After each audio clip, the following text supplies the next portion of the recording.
Hi, this is Nicole Rivera, and you're listening to the Stop Writing Alone podcast.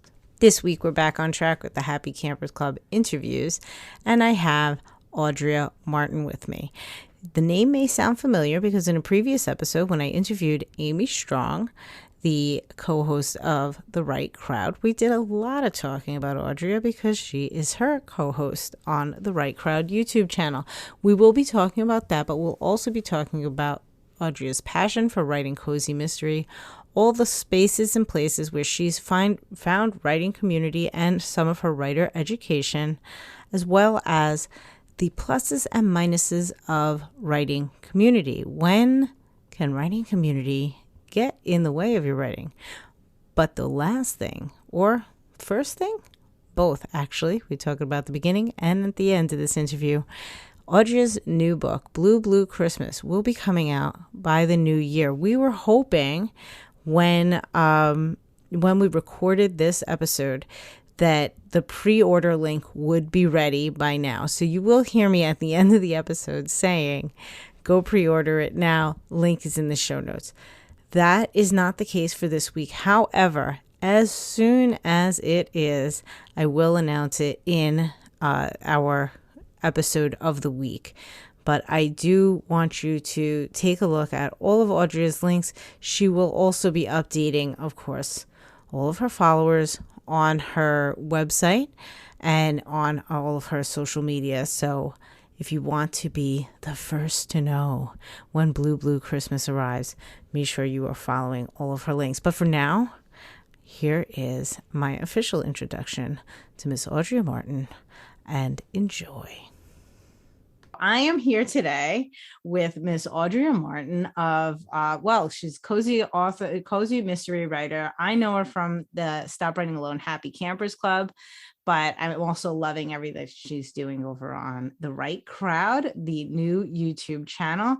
And I've invited her here today to talk to us about writing community, her upcoming book for this Christmas that we're very excited about, and just all things writing and all of the lovely stuff that we have in common. So Audrea, let's just start with a little Blue Blue Christmas. Can you tell us something about this book that I just saw the cover for, that I'm really excited that people even just, I love covers. I'm definitely a person that's a sucker and buys a book by a cover. I feel like your book is I'm sold. But tell us a little bit about the story behind Blue Blue Christmas.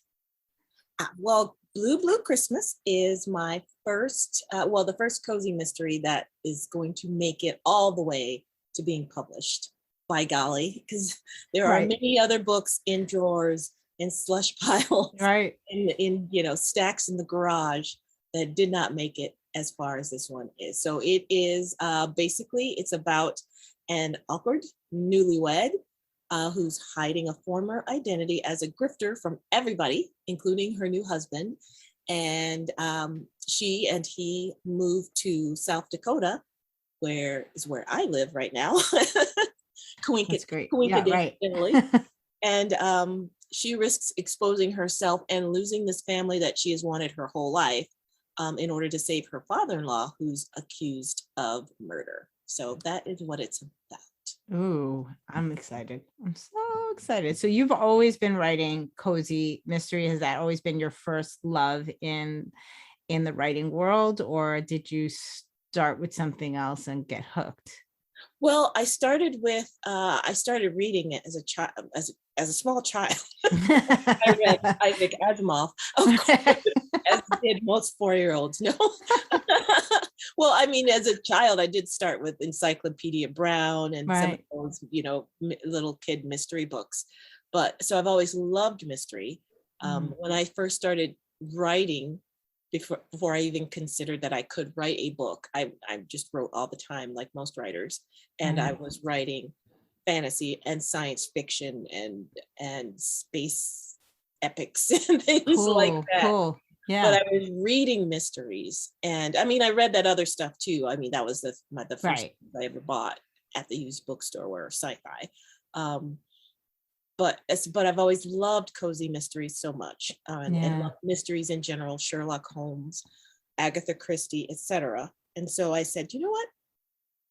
I want to write one. And it's that quote, I can't remember if it's Maya Angelou who said, if there's a book you want to read, go ahead and write it. And I've shortened the quote quite a bit there, but that it's basically it. If there's a book you want to read and it's not out there, go ahead and write it. And so I wanted to read more books, cozy mysteries with more urbane characters, characters that had a little edge to them.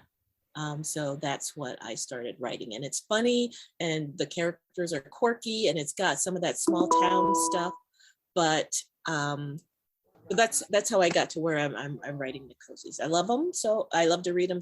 And I wanted characters that looked more like me and had a little edge, so I started writing, and this is, I don't know how many versions of this book I have done. Right. This is the one that's coming to life. Did you have like an author that you saw doing that already, that at least you had some feeling like it's happening and I can do that too? Or was it really like you could not find yourself in the genre with what you were reading? Well, it was a little of both. I honestly couldn't. I mean, there's police procedurals with African American women in them, right?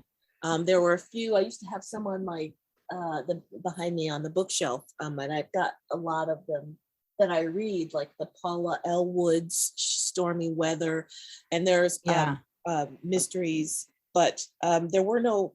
I hadn't seen yet, so if they existed, they would have been like less than 1% of the market. Exactly. That's what I was wondering. Like, even if they're out there, you still have to be connected with them. Right. So it's potentially like you don't realize that it's out there. And I think one that I came across after I started writing was about she's African American and she's a maid, and she starts solving crimes.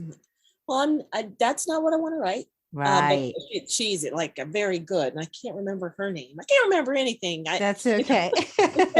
But so it was really that I wanted more diversity of characters. Like we're not just one thing. Nobody, no group of people is just one thing. So I wanted bakers, and I wanted veterinarians, and I wanted just more of that. Just like what's in the real world. Like, let's just be real about this. I love that. Fantastic. So and we've talked about it pretty frequently in Happy Campers. Like, I love me some mystery. I love my police procedurals, but I'm always in awe of anybody that can really like write it out, because I'm like, how do we do all the steps to getting things that are hidden but known, and clues and all of this? So where did you find your guidance in going from a fan who's reading it and really like loving it as a consumer, and then knowing how to navigate that as a writer? Like, how did you get to that point? That's a great question. I took a lot of classes. I took classes just on, I've taken classes just on how to write a novel, the elements of fiction, the elements of style. And then when I started to hone in on mystery, then there are a lot of other books that I turned to, like Jane Cleland. I read a lot of hers, and she has a book about mastering suspense and structure and plot. I think my husband got me that one. Is that the one? One time. Yes. Okay. Yeah. Yes. That is a good one. Because I had to write a short story for suspense. I think it was NYC Midnight, and I cracked that book open, and she has a really cool structure that she says, and at this point you would kind of like what I was just talking about, like put some clue here and then this clue. And I was like, oh man, okay, this is something. So I was loving that. But what else you got? I love resources. There's two that are just for cozies in particular that I love. Nancy J. Cohen. This is a thin book, but it's really good for beginners. Writing the cozy mystery, and it talks about, because a lot of people, you say cozy mystery and they don't know what it is, what makes a mystery cozy, right? But once you start to describe it to them, there's no blatant violence, there's no sex on the page, there's no gory blood, guts, and stuff. If the crime often happens off page, you have quirky characters, a small town feel. Even if it's in a big city, there's some authors who have cozy mysteries set in like San Francisco. But then you even focus in on either a neighborhood, and then you get to know the people in that neighborhood, or they will focus in on a business, and that business becomes the family. Yes. Okay. Yeah, you're right. As you're explaining it, I'm like, oh yeah, I've been there. I've been in that story. That's cool. And then the one I really love, Sarah Rosette.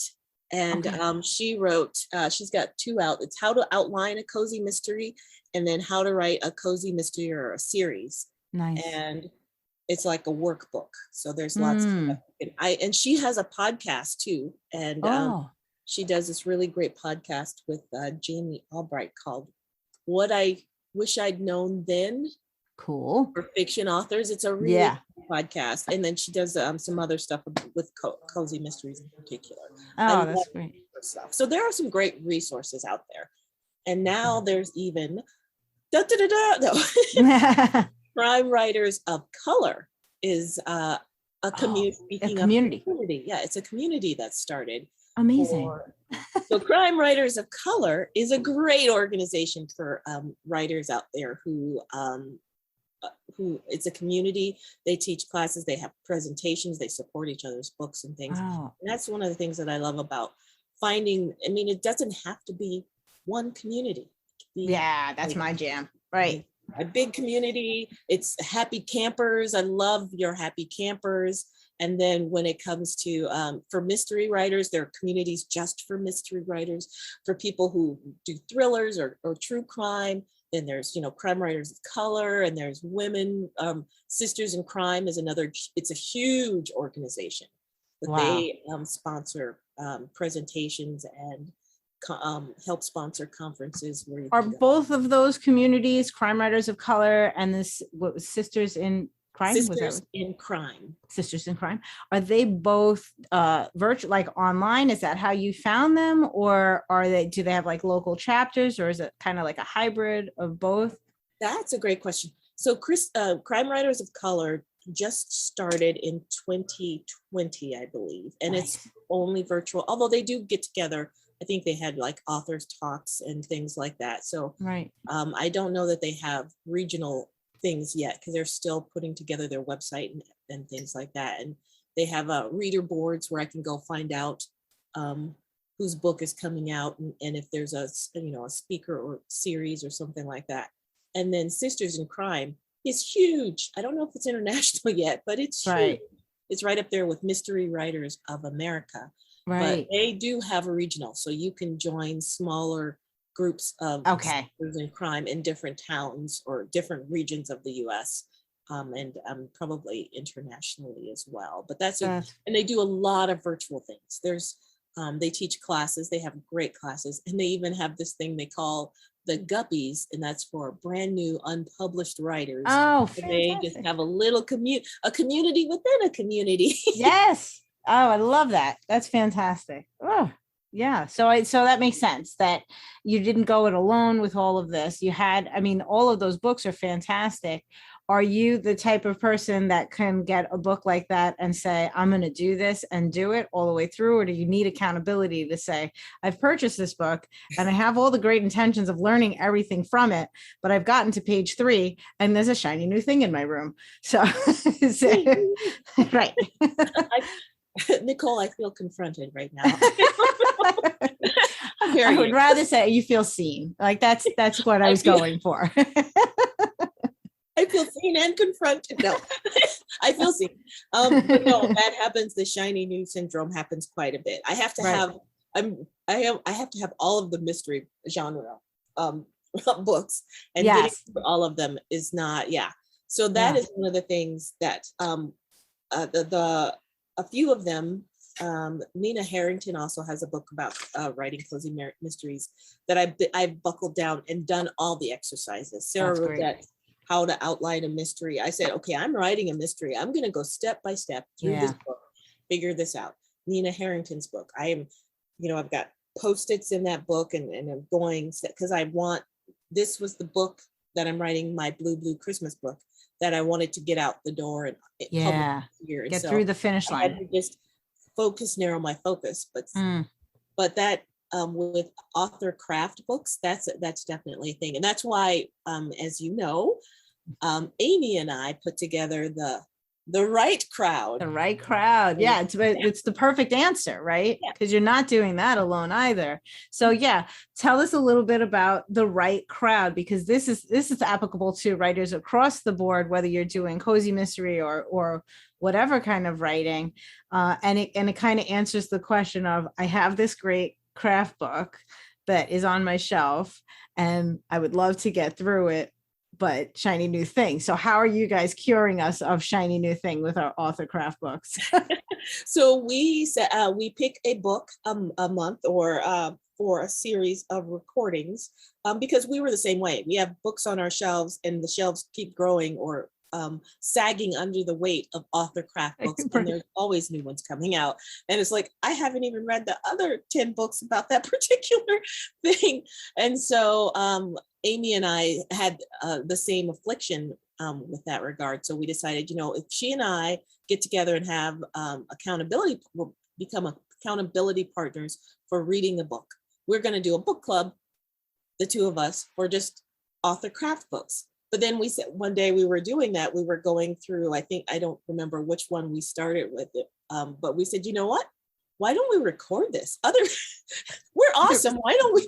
We're amazing. Our conversation is priceless. But we thought that other authors who love craft books, before you buy it, or maybe you've already bought it and you want someone to go through that book with you virtually. Yeah, I love it. That's what that the right crowd is about. It's about reviewing author craft books, classes, conferences, and people can suggest books for us to go through. And for example, we did Save the Cat Writes a Novel, and we did that in like 4 or 5 videos where we talked about how Save the Cat Writes a Novel applied to our writing. And that's what we do. We are trying to apply and learn something, glean something from every book that we read and apply it to our own writing. Yeah, I love it. I've been tuning in to the Save the Cat Writes a Novel, and that I've already read the book, right? So I know the book really well, but there's, you get to the point where you're doing something else and you want to refer back, but it's like, do I want to sit and read the whole book again? So it's really great to have you ladies talking it through, not only as a kind of a refresher for myself, like, oh yeah, that's right, that was a pivotal part of, of the third beat that I completely forgot about, but also to hear somebody else's perspective. I mean, I'm into the whole stop blanking alone, and that includes reading, right? So it's like, and the reason being is that we always get so much more perspective from other voices.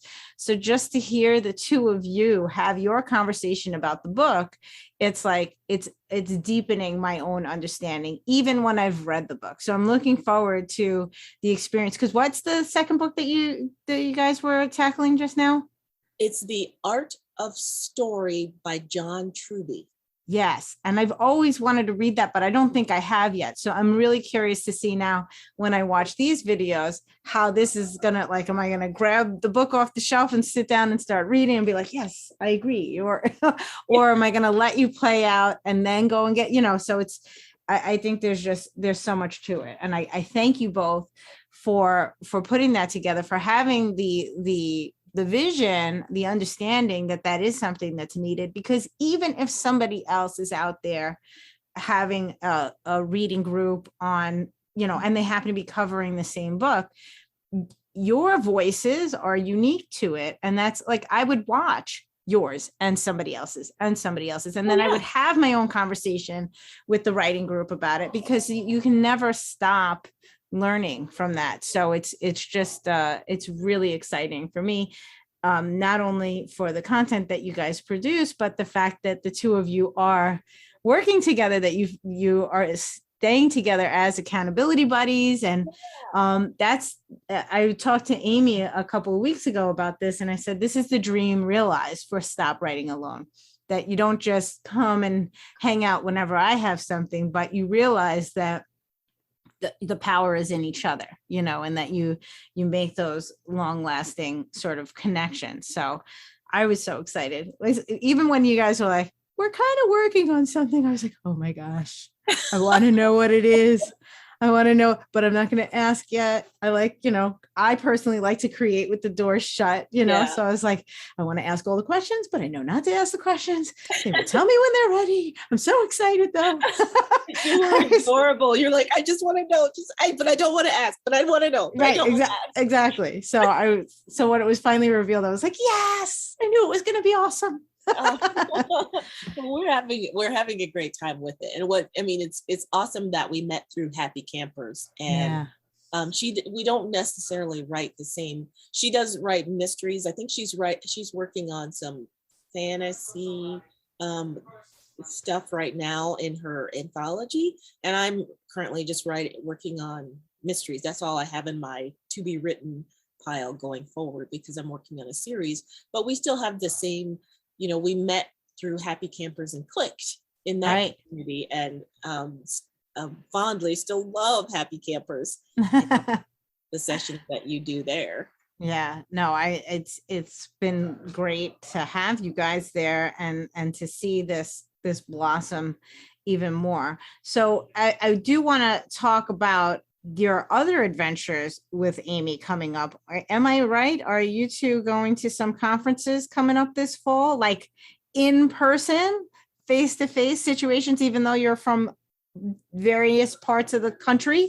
Yeah, almost from not exactly opposite coasts of the country. She's in Florida and I'm in the deep Midwest. That's how I make South Dakota sound way more interesting than South Dakota is great. I love it. I live here. But you say South Dakota to someone and their face just blanks. I'm like, I thought there were just cows there. You're a human living there. Amazing.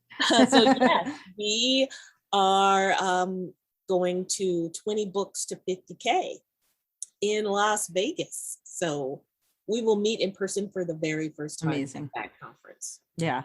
And now, have you done writing conferences before? I feel like, did you do something with the law enforcement for writers or something like that? I feel like you were the one that told me about that. Yes, it's is it Police Academy? Oh gosh, it's over there on my bulletin board. A Police Academy for Writers, I believe it is. I'll look brilliant the real name, but it's awesome. That is awesome. It's in Wisconsin. They do it well before the pandemonium. They did it once a year in Wisconsin, and you go and you get real law enforcement, FBI, sheriff's office, police, and they're there telling you about how it actually happens in the real world, so that it can inform your writing. Right. Which is great, because that's when people in the real world, real law enforcement read crime books, that's one of their biggest cringy. Yeah, like that would never. That's no. My brother, we've spoken about this. My little brother is a police officer, and to discuss a book with him or to sit near him during any sort of, like, if a gun comes out, especially now, that's what he teaches at the gun range.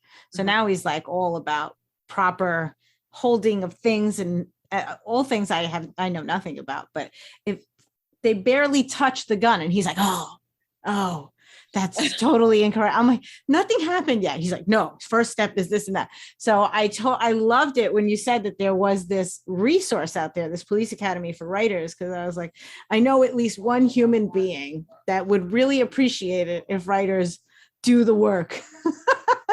And if he's only like one tiny bit of the population, I can imagine. So, so aside from that, to me, just an awesome opportunity. Have you participated in any other writers' conferences, either before the pandemic or, during? There was so many opportunities for us. Is that a thing that is sort of important to your growth as a writer, to find community in those spaces? Yes, it is. It has been, because that was the only way, short of putting myself back in school to do a master's of fine arts, that I could, especially working full time, get that knowledge and get community before I found out or met your group. So I did. I had goals. The goals were to do at least one a year until I was published, and then I was gonna branch off and do 3 a year or more than that a year, because then I can write them off. Right. Because there's that. But so I have done, I did BoucherCon, which is for, and I love BoucherCon. That is a conference for readers and writers and lovers, basically, of mysteries and thrillers. And where does that take place again? Is that in? They move it around. Oh, it moves. Okay, that's why I can't get a solid handle on my memory. They move it, and the one I went to, the first and only one so far I went to was in New Orleans, and that was great. Nice. Yeah. Arlen Coben was there. Wow. Charlene Harris was there. Whoa. Yeah. Oh, so that's amazing. Yeah, they have panels for authors, and then they have also panels for readers, and you get to get autographs. Cool. You can fangirl out from either side. Yeah. Basically. Amazing. Oh, that's really good. And then I've done some local ones. We have had book festivals that have writer panels in South Dakota before the, so I've done some of those, but the big ones that I've done since I've started writing were just the Police Academy for Writers, BoucherCon, and we did Thriller Fest online. Both Amy and I did that this year. Neat. Virtual only. So that was cool. Very cool. Yeah. Oh, I love it. I'm excited to hear back from you ladies when you get back with from this year's event, because the 20 books to 50K is such a great, huge, fired up community. Like, that's the thing. There's just so much energy there. So I think a live event is going to be really, really cool. So let's talk about the time with Happy Campers. Do you even remember how you found the Stop Writing Alone Happy Campers? I believe I think I started like in April, and I don't know when you started, if you started in March or so I'm not sure. But yeah. But right. I found it in a Facebook. I think it must have been a Facebook ad, or maybe a Facebook link that mentioned it briefly, like Stop Writing Alone. I want to do that. I would like to stop writing alone, right? I mean, tell me more. And then I went out and found out about it, and I was like, check box. I want to do that. I want to stop writing alone. I want community. I want to, talk about writing with people who don't run the other way when I say, let me talk to you about this plot point. And then they just go run screaming. And right. So that is, it must have been on Facebook somehow. Facebook. Okay. Yeah, that makes sense. And that's a couple of people. I think like once you have a Facebook group, it starts recommending it to, if you're in another writing group, it says, then you might like this one too. And a lot of people kind of find Stop Writing Alone that way, because the name does say like the thing you've desired. Yes, I would like to stop writing alone. I will join that. The name Stop Writing Alone sort of hooked you. You don't want to write alone. Yeah. One question that I've been asking everyone is there a time where writing alone does serve you, where you absolutely like a part of the process where you're like, okay, right in this moment, I need to be alone. Like, yes. I need to draft or what have you. So what is that for you? So I think for me, at some point, the whole I need writing community, I found that I was joining all the things and not writing as much, because I was going to all the things and talking about writing, but not doing the actual writing. Yeah. So that's when I think I had to figure out, because I only have so much time. I work 60 hours on a full-time job. Yeah. So my time to write is small, but I also want to talk, have community. So there's a point at which I had to draw back and say, no, Audrea, you do not get to go out and play with your friends until you have gotten your work done. Right, exactly. No, man. Yeah.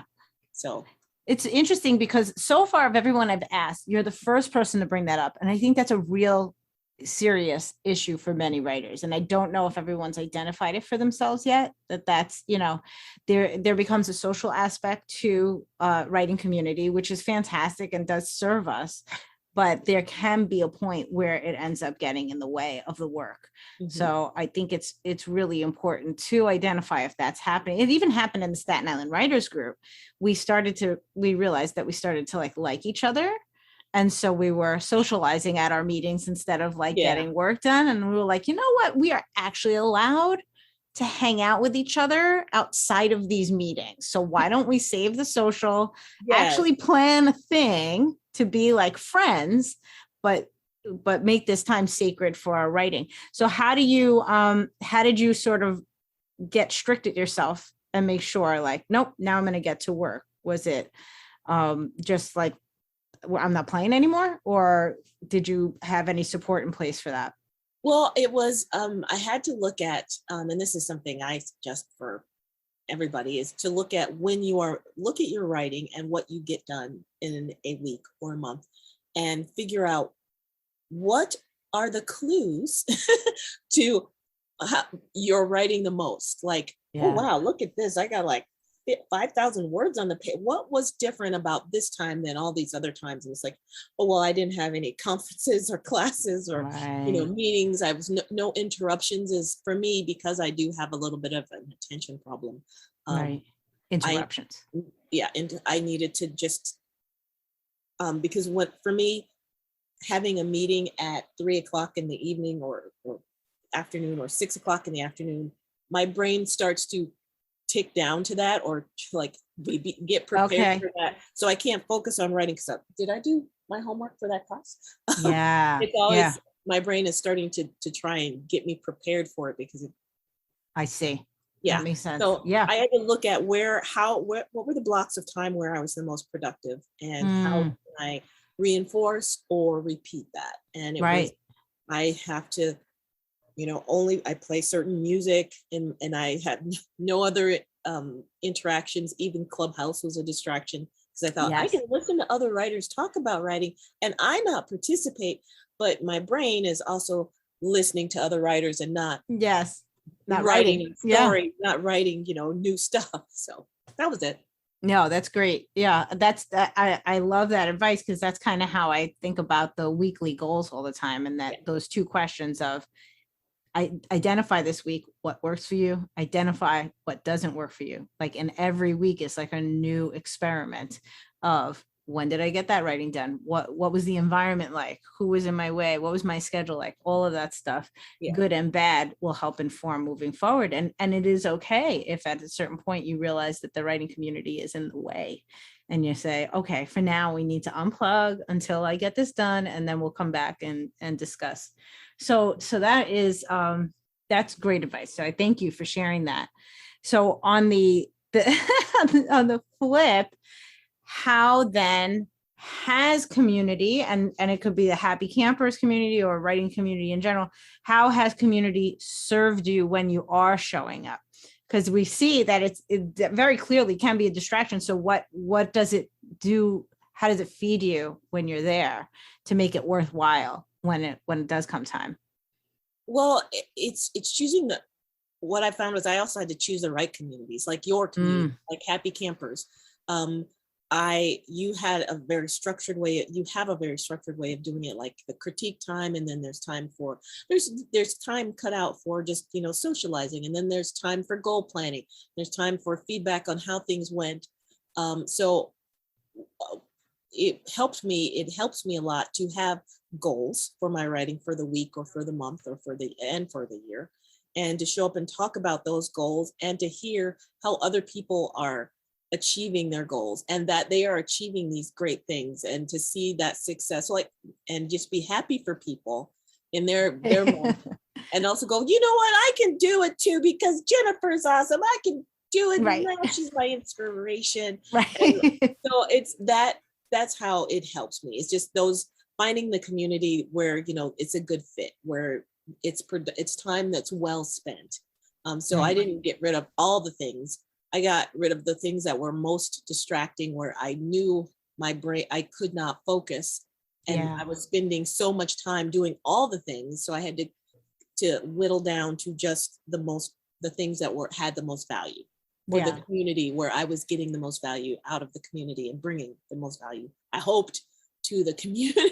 Oh, absolutely. Yeah. I'm curious, because I'm thinking your education, your degree and everything was not in writing, right? You pursued another path, and that's similar to me. And I feel like that gets us into that situation where we feel like we have to learn. Yeah. And we're constantly tuning into like, it's like, oh, I didn't get my education in this, so I have to learn, I have to learn, I have to learn. And then it's like, oh, but when do I do? Because there's no degree, right? There's no one saying now's the moment. So yeah, as I'm listening to you, I'm like, oh yeah, I think that's a very common thing for many of us when we get started, that desire to fill in that gap, but then it can get too much and too distracting. So I don't want to take your whole afternoon. So I'm going to ask you my one big question that I've been asking everyone before I let them go. Okay. Audrea Martin, if you had to define writing community, how would you define it? What is your definition of writing community? Oh my gosh, that's a hard one. How do I define writing community? It is a group of like-minded individuals, people who write or assist in the production of writing, who have a common goal, and that is to help the community grow and thrive, and to help you do the thing that you're gathering to learn or to share. So if it's a writing community, these people are all about improving writing, all about publishing and doing it right, and sharing when there's something that's happening in the industry that affects writers, or helping each other grow with editing or fiction, or and helping new people. So it's all about helping each other grow and thrive. So that's how I would define a writing community. I love it. It's fantastic. Is there anything else that you have to share with the Stop Writing Alone community before we give away all of your links and places to find you? Any last thoughts? Well, just do what Nicole says. Stop writing alone. Find people that are, like you. Find your people, find your tribe. You'll be the better for it. And then join in at your own pace. Don't feel, like you have to show up for all the things. Show up for the things that bring you value, and show up where you can contribute or share value.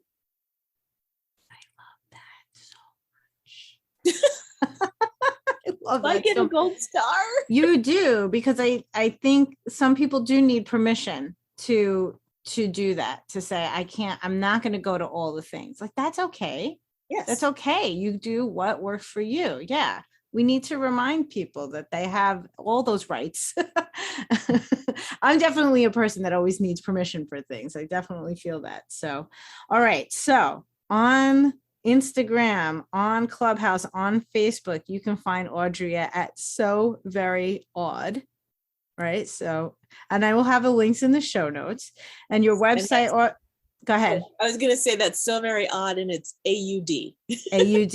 That's right. Right. And then your website is audreajackmartin.com. That's right. And the YouTube channel, which I'm a super fan, subscribed and liked and all the things, is The Right Crowd. Yes. Bless you for knowing all these things. I was just going to say, and it is time to pre-order your copy of Blue Christmas by Audrea Martin. I will have the link in the show notes. But I will have already pre-ordered it before you can even look at that. So please follow me down that road and check out the cover. So cool. But I can't wait to read it. I'm so enticed. So I can't thank you enough, Audrea, for your time today, for all of your magnificent resources that you share with us, and your wisdom about your journey through this writing life and writing community. It's been fantastic. This has been fun. Thanks, Nicole. It's always good to spend time with you. Thanks. I appreciate it. Thank you.